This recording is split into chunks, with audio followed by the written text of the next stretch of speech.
Seja próspero no exterior e tenha paz em casa. Parte 05, dia 25 de março de 2025. De repente, o fogo do sol se extingue. Seu poder de atração também diminui e se extingue. Você não pode imaginar que o resultado deve ser fatal para todos os planetas que giram em torno dele? Como eles devem ser sustentados em sua luz e calor? Ou como eles devem ser mantidos em suas esferas quando o poder que os manteve lá se foi? Não, a profecia está cumprida. O sol se transforma em escuridão e a lua em sangue. E as estrelas caem como folhas de figueiras murchas de árvore. E o que é a igreja para nossas estações missionárias, senão como o sol? Não é a luz dela que brilha? Eles não recebem dela suas instruções na palavra de Deus? A luz do mundo? E não são essas estações os raios do grande luminar central? Deixa perder seu poder e sua luz. E o que acontecerá com o resto do mundo? A escuridão total não deve cobrir todas as nações. Oh, sim, meus irmãos, se não sabemos disso, logo saberemos se Deus alguma vez nos colocar à prova.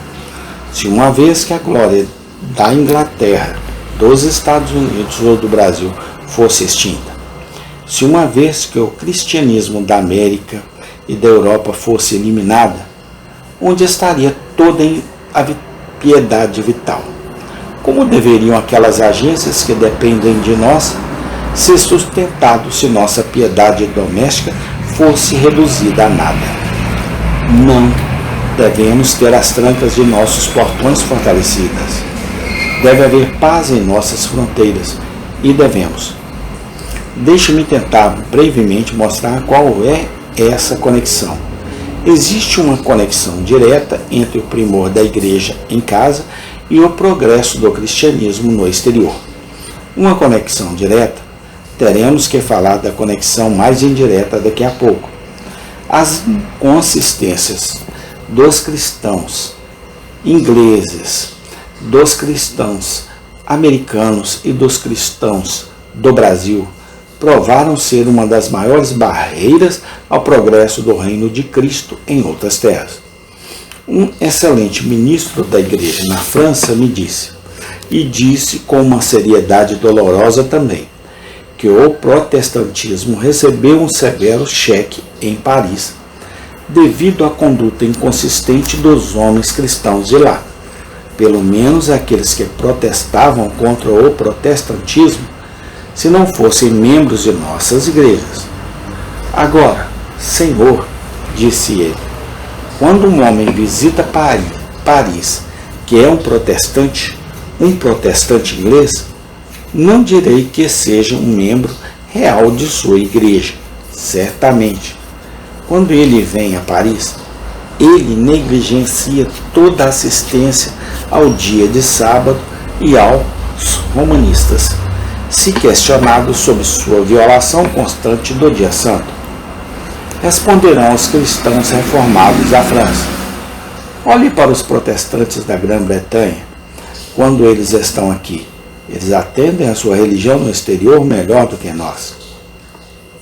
Vários pastores que vivem em Paris me asseguraram que é um fato terrível e lamentável que os homens, quando vão ao continente, parecem ir para lá para se livrar de sua religião.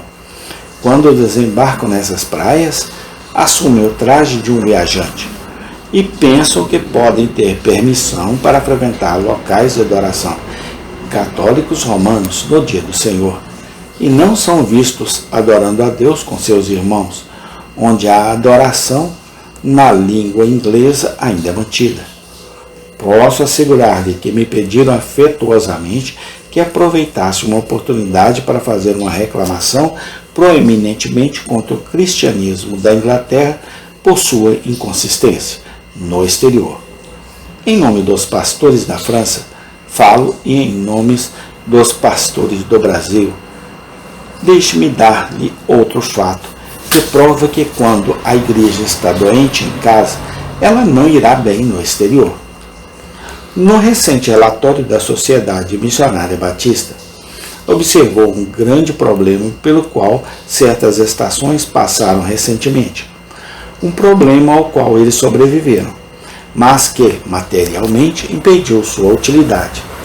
Certos irmãos que mantinham um ponto de vista bastante extremos da igreja achou necessário, em vez de realizar operação entre os pagãos puros, começaram a trabalhar para converter aqueles que já eram cristãos ao seu próprio credo. E o efeito nas aldeias onde eles tentaram seu esquema foi que, à força de dar mais caridade do que uma sociedade mais pobre poderia dar, eles conseguiram atrair uma grande proporção das congregações para uma forma diferente do serviço protestante. O resultado foi exatamente este. Eles foram informados por esses pastores, bons homens sem dúvida, que a seita a qual eles pertencem era um corpo ignóbil em seu próprio país e não possuía nenhuma influência.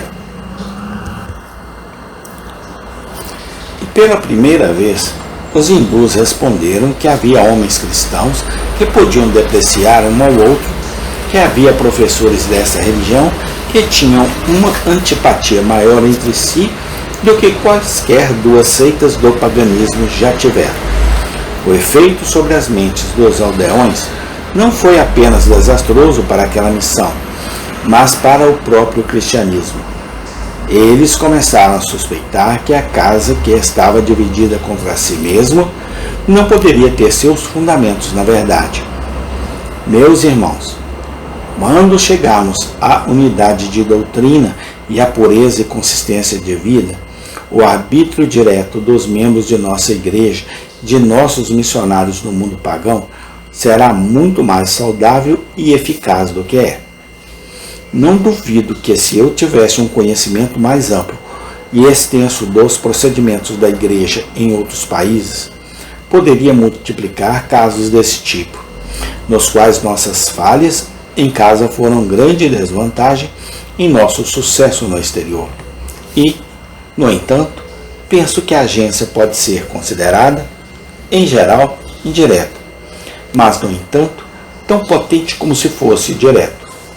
Se nossas igrejas não forem verdadeiras, se não forem guardadas por Deus, se não forem puras e santas e orantes, começarão a perder o espírito missionário.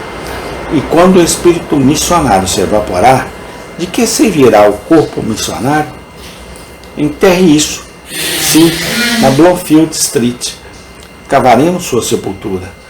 Ou na Moorgate Street, faremos uma bôbada que colocarei em sua mortalha e que tenha um enterro choroso. Pois se o espírito de missões se perdesse na igreja, não seria uso tentando manter a aparência do corpo da sociedade. Amém. Tem continuação. Deus seja louvado.